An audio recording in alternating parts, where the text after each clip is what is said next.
जग से प्रीत लगाया, हर पल तूने धोखा खाया। श्री राम राम जय राम।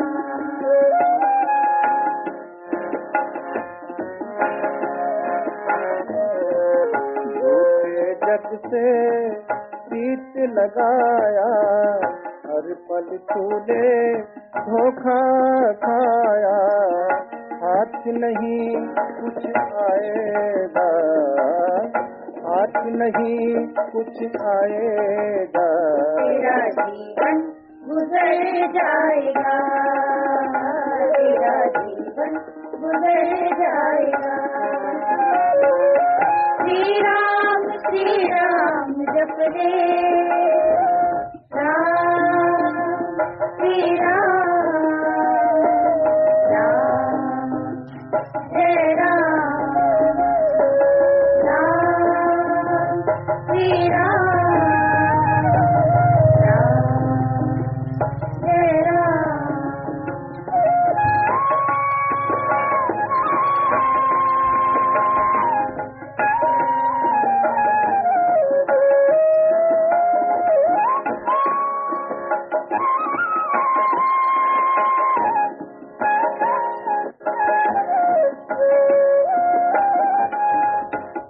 दुनिया तो है तो रंगी, वो ही सबका सच्चा संगी। श्री राम जय राम। ये दुनिया तो है दो रंगी, वो ही सबका सच्चा संगी। उसकी शरण कब आएगा, उसकी शरण कब आएगा। तेरा जीवन संवर जाएगा, तेरा जीवन संवर जाएगा। श्री राम जप ले, भज ले सुमिरन कर ले। तेरा जीवन संवर जाएगा, तेरा जीवन संवर जाएगा। श्री राम जप ले, श्री राम जय राम।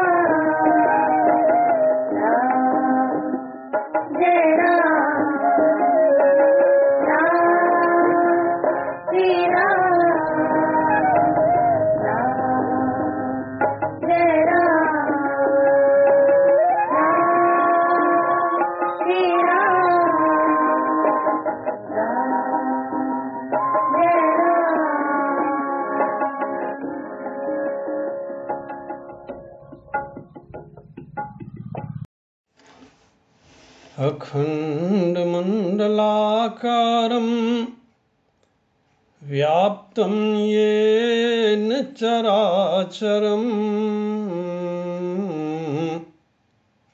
तत्पदं दर्शितं येन तस्मै श्री गुरुवे नमः। माता रामो मत्पिता रामचन्द्रः, स्वामी रामो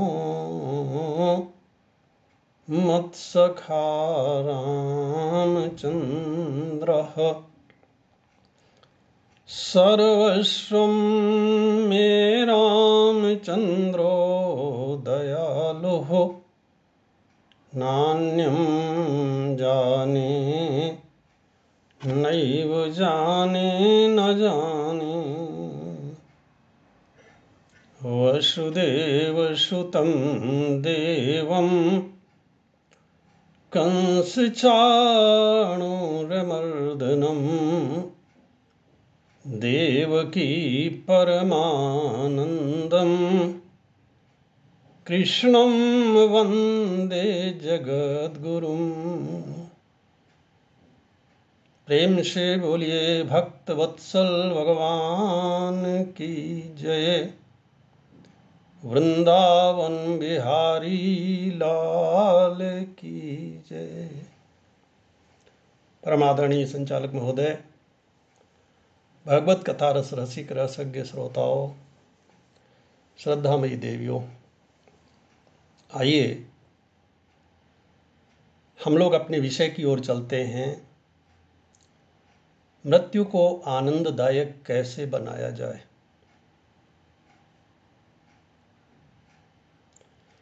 इस विषय पर थोड़ी सी चर्चा कल आपके सामने रखी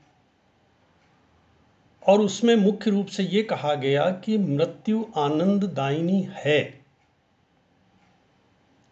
उसे बनाना नहीं है।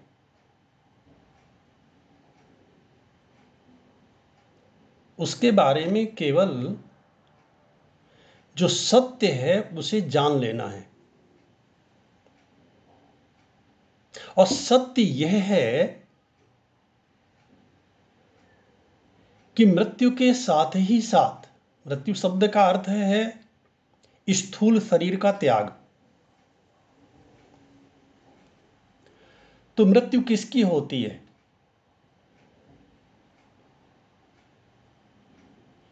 स्थूल शरीर की। मृत्यु का अर्थ है पांच भौतिक शरीर का त्याग। पहली बात तो यह है चूंकि सबके साथ होता है। अगर केवल हमारे साथ होता तो कोई बात नहीं थी।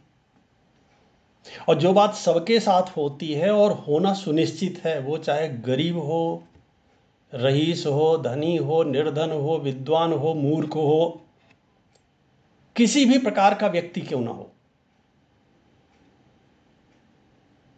जरा कल्पना कीजिए कि अगर मृत्यु न होती तो क्या होता।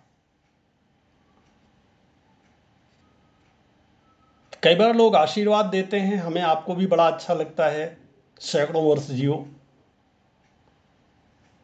कल्पना कीजिए अगर 100-125 वर्ष के ऊपर ये शरीर चलता तो इस शरीर की क्या दुर्गति होती। चलो मान लेते हैं थोड़ी देर के लिए कि कोई रोग नहीं होता, ऐसा संभव नहीं है। इंद्रियों की शक्ति तो क्षीण हो जाती और इसके बाद क्या होता? जो भोजन करते वो भोजन पचता। तो ये वरदान है कि अभिशाप है जो लोग देते हैं, सैकड़ों वर्ष तक जियो।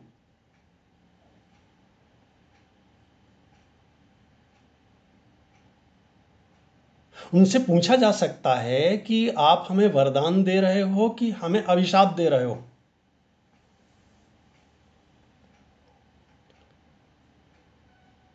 अच्छा, इस अवस्था में जब वृद्धावस्था हो गई हो व्यक्ति की, 90 और 95 वर्ष की अवस्था हो गई हो, दुनिया भर के रोग शरीर को पकड़ लेते हैं, क्या यह भगवान की कृपा नहीं है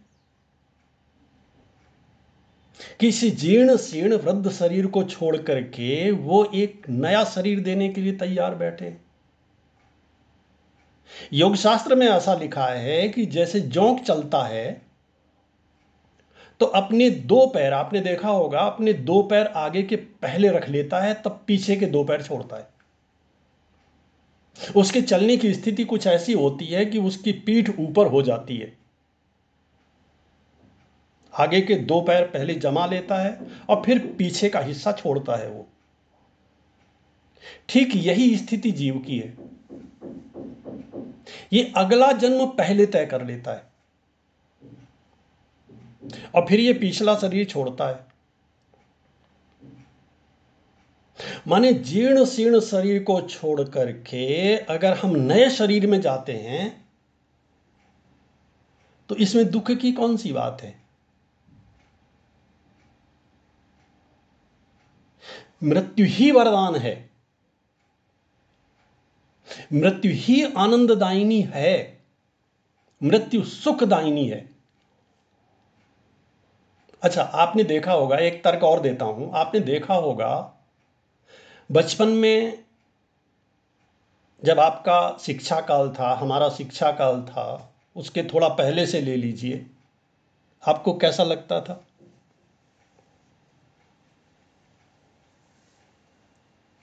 और फिर जैसे जैसे आयु बढ़ती गई क्या होता गया? जीवन में दुख बढ़ता गया और सुख घटता गया। धन बढ़ा, पद प्रतिष्ठा बढ़ी, संपत्ति बढ़ी, परिचित लोग भी बढ़े, लेकिन साथ ही साथ दुख भी बढ़ा कि नहीं बढ़ा?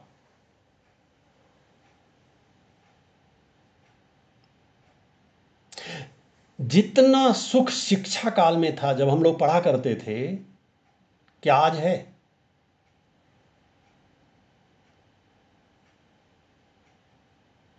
और आगे चल करके जब हमारी आयु 90-95 वर्ष की हो जाएगी, क्या होगा? ढेर सारे रोग हो जाएंगे शरीर में, और जो अपने लोग हैं, जो आपके अपने लोग हैं, जो हमारे अपने लोग हैं, जो हमारे खास लोग हैं, वो हमारे पास नहीं बैठेंगे।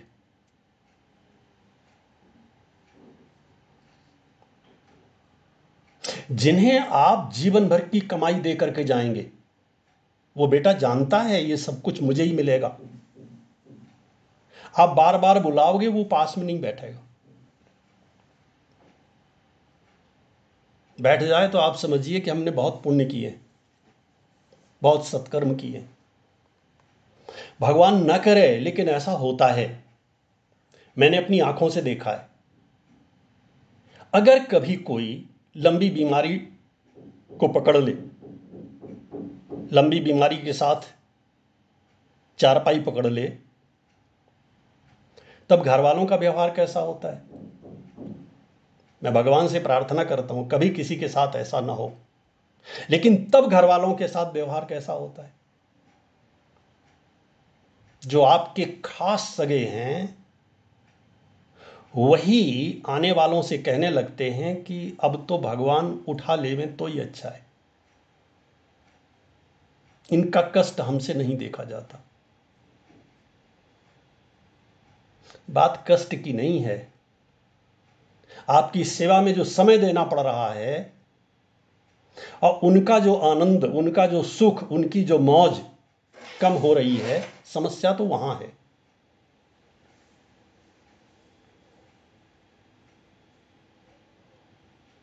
तो क्या करना चाहिए? देखो, हम जो बात करते हैं अब सबके लिए बात करनी पड़ रही है। जिनकी आयु कम है उनके लिए भी बात करनी पड़ रही है और जिनकी आयु अधिक है उनके लिए भी बात करनी पड़ रही है। तो करना क्या चाहिए?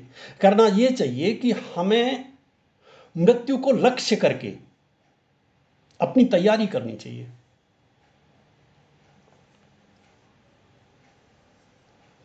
अगर अवस्था कम है तो अपने में सीमित रहने का अभ्यास करना चाहिए,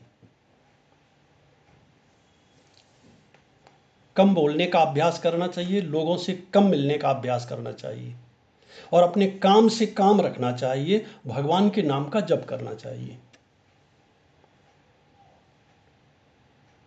एक सूत्रीय कार्यक्रम, भगवान के किसी एक नाम का, किसी एक मंत्र का जप करो और भगवान के किसी एक स्वरूप का ध्यान करो। अकेले में बैठ करके भी यही करो,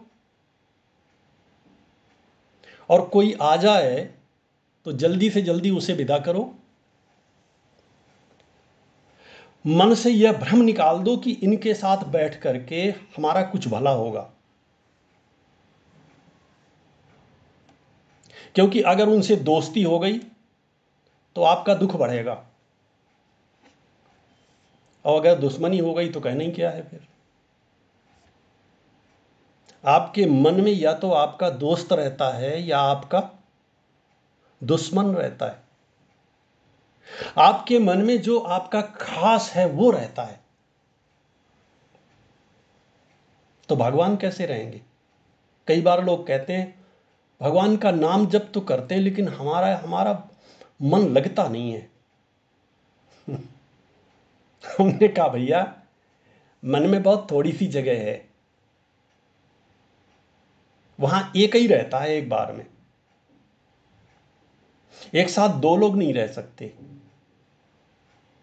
प्रेम गली अति सांकरी, जामे दो न समाए। संसार भी उसमें रहता रहे और भगवान भी उसमें रहते रहे, ऐसा होता नहीं है। संसार आवेगा मन में तो दुख आवेगा। संसार माने राग और द्वेष। किसी से हमारा राग होता है और किसी से हमारा द्वेष होता है। इसीलिए कबीरदास जी महाराज कहते हैं कि कबीरा खड़ा बाजार में, कबीरा खड़ा बाजार में, सबकी मांगे खैर, ना काहू से दोस्ती ना काहू से बैर। एक बात लिख लो, कोई मेरा नहीं है और मैं किसी का नहीं हूं। मैं सेवक सबका हूं। सेवा सबकी करनी है, जैसे अपनों की करनी है वैसे ही जिन्हें हम अपना नहीं मानते उनकी भी करनी है। तुलसीदास जी महाराज कहते हैं गड़बड़ तो यही हो गया कि कुछ लोगों से हमारी दोस्ती हो गई और कुछ लोगों से हम उपेक्षा भाव रखते हैं। करना क्या चाहिए महाराज? बोले कीकर ममता रामसों की ममता पर हेतु। या तो भगवान से ममता करो या सबसे ममता करो या किसी से ना करो। तीन रास्ते हैं, आपको जो पसंद आवे उसे चुन लो। या तो भगवान से प्रेम करो या सबसे प्रेम करो या किसी से ना करो।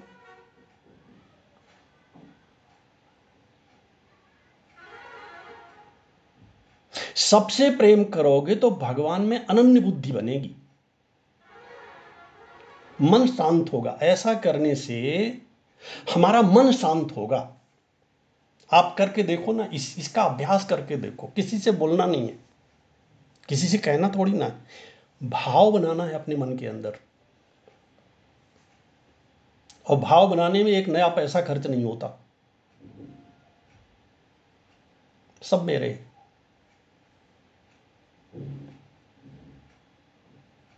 सब मेरे हैं।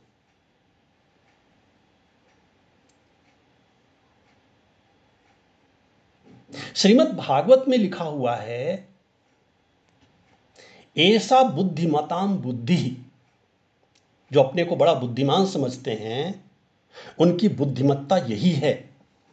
और मनीषा च मनीषिणाम, जो बड़े बड़े मनीषी अपने को ऋतंभरा प्रज्ञा स्वरूप मानते हैं कि मेरे जीवन में तो एक सत्य का उदय हो गया है, उनके जीवन का भी सत्य यही है कि यह संसार तो अनृत है,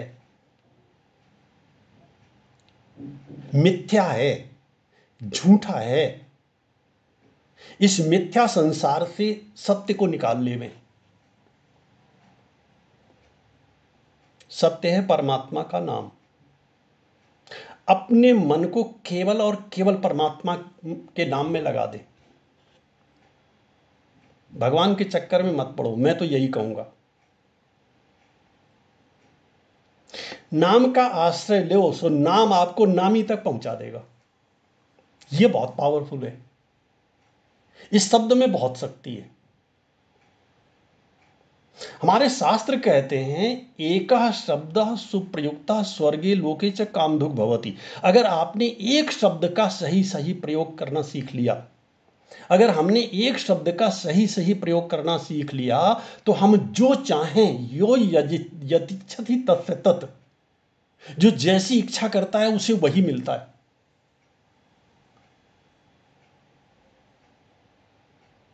मैंने एमए कर लिया, एमए करने के बाद भी संस्कृत में एमए किया और एमए करने के बाद भी मुझे इसका अर्थ समझ में नहीं आया।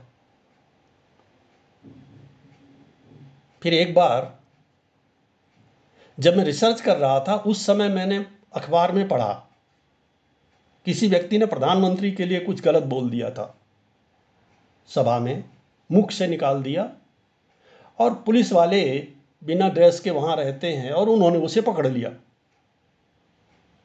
एक शब्द बोला था उसने,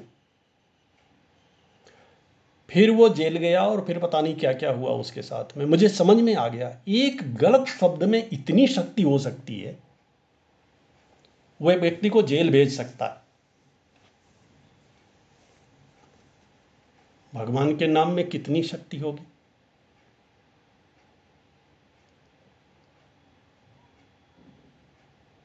जिसने अनुभव किया है वो इस बात को जानता है। सो श्रीमद् भागवतकार कहते हैं कि मनुष्य की बुद्धिमत्ता यही है कि वह असत्य संसार से सत्य को निकाल लेवे। तो सत्य है परमात्मा का नाम। बिना आश्रय के, बिना सहारे के, बिना साथ के लक्ष्य मिलता नहीं है, यात्रा दुरूह हो जाती है। किसी को तो साथ में रखना पड़ता है। इससे बढ़िया साथी कोई दूसरा नहीं है, क्योंकि इस मृत्यु लोक में वही एक ऐसा है जो हमें अमरत्व प्रदान कर सकता है। इसी शरीर में आपको ऐसी विलक्षण अनुभूति होगी, ऐसी विलक्षण अनुभूति होगी, आप स्वयं बोलने लगोगी कि मेरे से ज्यादा सुखी प्राणी इस संसार में कोई दूसरा नहीं है। लेकिन जानते हैं समस्या कहां है? हम लोग सुनते तो बड़े ध्यान से, पूरा ध्यान से नहीं सुनते। जैसे महाराज परीक्षित ने सुना था वैसे नहीं सुनते। और वह सुनना किस काम का जिस सुनने के बाद हम जैसे थे वैसे ही बने रहे।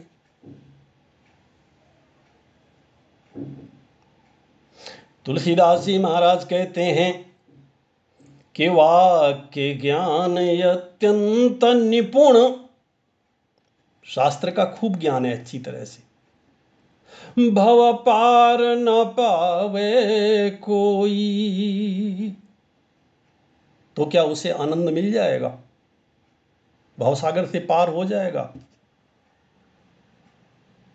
बोले निशिग्रह मध्य दीप की बातन, तम निवृत्ति नहीं होई। कोई रात्रि घना अंधकार हो और लोग आपस में बैठ करके बातें करें। ट्यूबलाइट का ऐसा प्रकाश होता है, मरकरी बल्ब का ऐसा प्रकाश होता है, इसका ऐसा प्रकाश होता है, तो क्या प्रकाश हो जाएगा? बात करने से तो प्रकाश नहीं होगा ना। और भगवान शंकराचार्य लिखते हैं कि वाग वैखरी शब्द झरी, शास्त्र व्याख्यान कौशलम, वैदुष्यं विदुषां तदवत भुक्तये न तुम मुक्तये। विद्वानों की विद्वत्ता, शब्दों का वैदुष्य, शास्त्र का व्याख्यान कौशल, ये सब बुद्धि के भोग हैं। ज्यादा सुनने की जरूरत नहीं है, ज्यादा जानने की जरूरत भी नहीं है, ज्यादा पढ़ने की भी जरूरत नहीं है। क्योंकि खाली समय में हमारे मन में सांसारिक विचार न आवे, इसलिए भगवान की कथा सुनने की आवश्यकता है। हमारे अंदर जो ज्ञान के संस्कार हैं वो सदैव जागृत अवस्था में बने रहें, क्योंकि हमारे अंदर दोनों तरह के संस्कार हैं।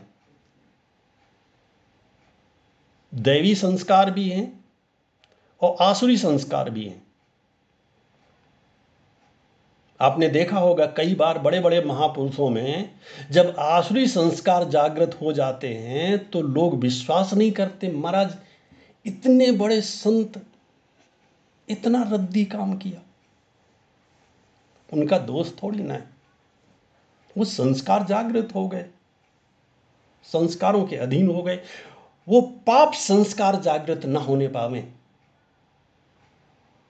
इसलिए हमें केवल अपनी वाणी इंद्रिय का नहीं, सभी इंद्रियों का संयम करना है।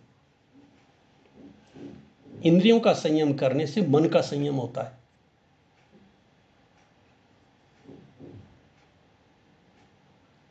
मैंने देखा कुछ लोग तो ऐसे हैं बिना बोले रह नहीं सकते, ढूंढते हैं लोगों को, कोई मिले उसके साथ बैठ करके बातें करें। ये क्या बात करोगे? ज्यादा बोलने वाला हमेशा झूठ बोलता है।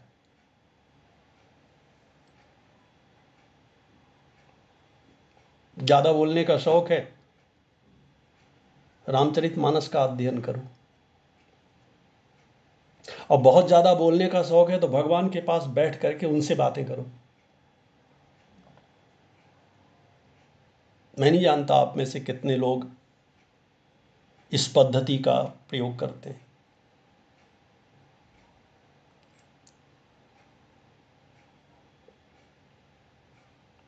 अपने भगवान से अपनी बात करो, अपना सुख और अपना दुख दोनों बताइए। मैं फंस गया हूं प्रभु इस परिवार में, किसी तरह मुझे बचा लो। केवल आप ऐसे हैं जो कर सकते हैं, संसार में कोई ऐसा दिखाई नहीं देता। देखो वे जगत गुरु हैं, क्योंकि कृष्णम वंदे जगत गुरुम, गुरु पितु मातु महेश भवानी। भगवान शिव और माता पार्वती हमारे सच्चे माता पिता हैं और सच्चे गुरु हैं। आप जरा देखो, वही बात जब हम संसार के लोगों के सामने कहेंगे, लोग हमारा उपहास उड़ाएंगे। और वहां से जब आप उठेंगे तो आपको आत्मग्लानि होगी, नहीं बताता तो अच्छा रहता, क्यों चर्चा किया इनसे अपने दुख की। और कहीं भगवान से ये बात कर ली तो वही बात है, वही शब्द हैं, और अगर आपने भगवान से बोल दिए आपकी भक्ति हो जाएगी, भगवान से आपका नाता बन जाएगा। उन्हें लगने लगेगा ये मेरा है, तभी तो सबसे पहले मेरे पास आता है। घर के बड़े बुजुर्ग क्या चाहते हैं? आप उनके पास थोड़ा सा बैठो, अपने दुख की सुख की उनसे बातें करो और उनका दुख सुख पूछो। हाथ जोड़ के उनसे पूछो, मैं आपकी क्या सेवा कर सकता हूं।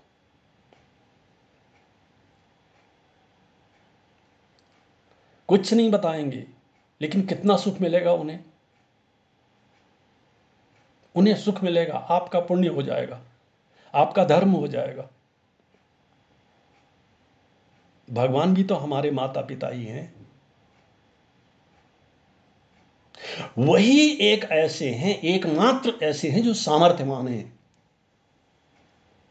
जो सब कुछ कर सकते हैं। इसलिए भगवान का एक विशेषण है, कर्तुम अकर्तुम अन्यथा कर्तुम समर्थ हैं। वे जो करना चाहिए वो भी करते हैं, नहीं करना चाहिए आपने मांग दिया तो वो भी करते हैं, और कोई नया रास्ता खोजना पड़ा तो वो काम भी करते हैं। ऐसे भगवान है हमारे। आप क्या समझते हो, भगवान से हमारा आपका संबंध आधे अधूरे मन से हो जाएगा? बहुत से लोग ऐसे हैं जो कहते हैं कि हम तो रास्ता चलते भगवान के नाम का जप कर लेते हैं। उस समय आपका मन कहाँ होता है? ठीक है, मैं उसका निषेध नहीं करता, रास्ता चलते जप कर लेते हैं, अच्छी बात है। उससे भी अच्छी बात वो है जब आपके मन में भगवान हो और आप उनके नाम का जप कर रहे हो, आपके मन में एक भाव हो, मेरे परमात्मा मेरे सामने है, आज मैं उनसे बात कर रहा हूं। हमारे जो बड़े बड़े संत हैं, देवी मीराबाई श्री कृष्ण से घंटों बात करती थी। क्या बात करती थी?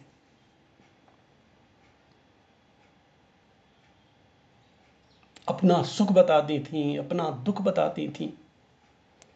रहीम कवि तो कहते हैं कि अपना सुख दुख किसी से नहीं कहना चाहिए।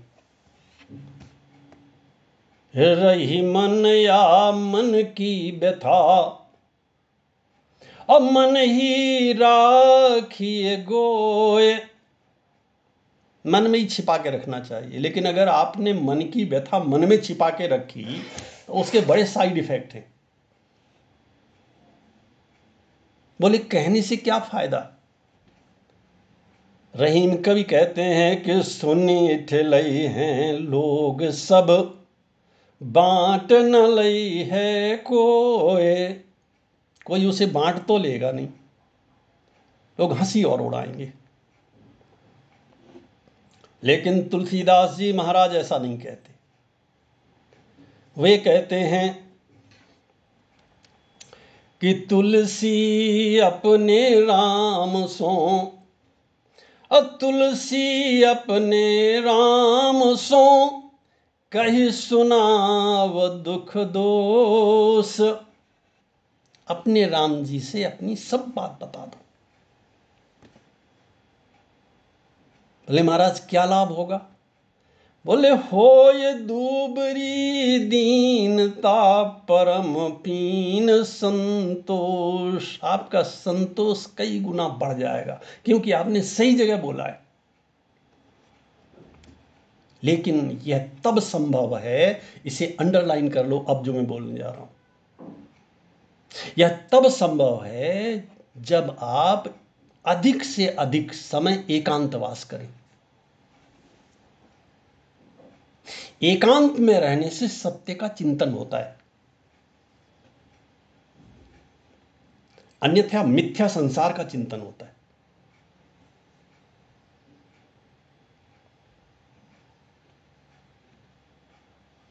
कुछ लोग ऐसा समझते हैं कि जितने ज्यादा लोगों से हमारे संबंध होंगे उतनी हमारे लिए काम में आसानी हो जाएगी, हमारे सब काम बड़ी आसानी से हो जाएंगे। जी भ्रम है। जितने ज्यादा लोगों से आपके संबंध बन जाएंगे आप उतना ही ज्यादा बिजी हो जाओगे, व्यस्त हो जाओगे। दुख की उतनी ही कीलें आपके हृदय में गड़ जाएंगी।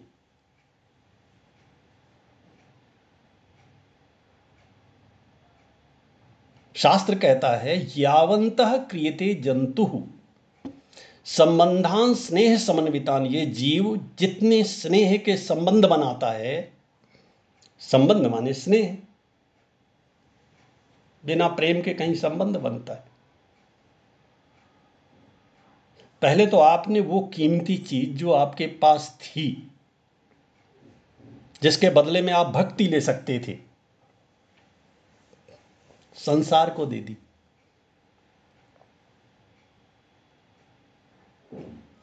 जो स्नेह भक्ति के रूप में बदला जा सकता था, जिस स्नेह को, उस स्नेह को हमने संसार से जोड़ दिया।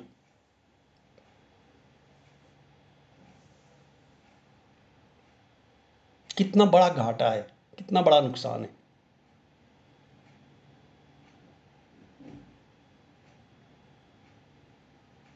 स्वामी विवेकानंद ने अपने गुरुदेव रामकृष्ण परमहंस जी महाराज से पूछा था, महाराज भगवान से प्रेम करने के लिए कितना प्रेम होना चाहिए, भगवान को पाने के लिए कितना प्रेम होना चाहिए?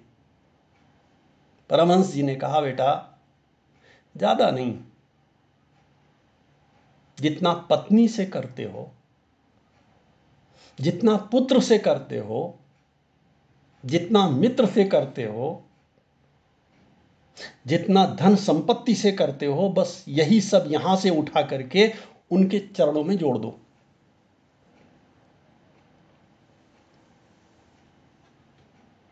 प्रेम की धाराएं तो हैं, प्रेम का झरना तो है, वो तो बह रहा है, गलत दिशा में बह रहा है। उपनिषद कहता है, बहति कल्याणाय बहति पापाय च। हृदय से जो निकला हुआ प्रेम का उत्स है, जो प्रेम का झरना है, उसकी दो दिशाएं हैं। एक दिशा पाप की दिशा है और दूसरी दिशा कल्याण की दिशा है। अगर संसार की ओर मोड़ दिया, मैं प्रेम की बात कर रहा हूं, मैं भाव की बात कर रहा हूं। संसार को शरीर की जरूरत है, संसार को धन की जरूरत है, शरीर से संसार की सेवा करो, कौन मना करता है?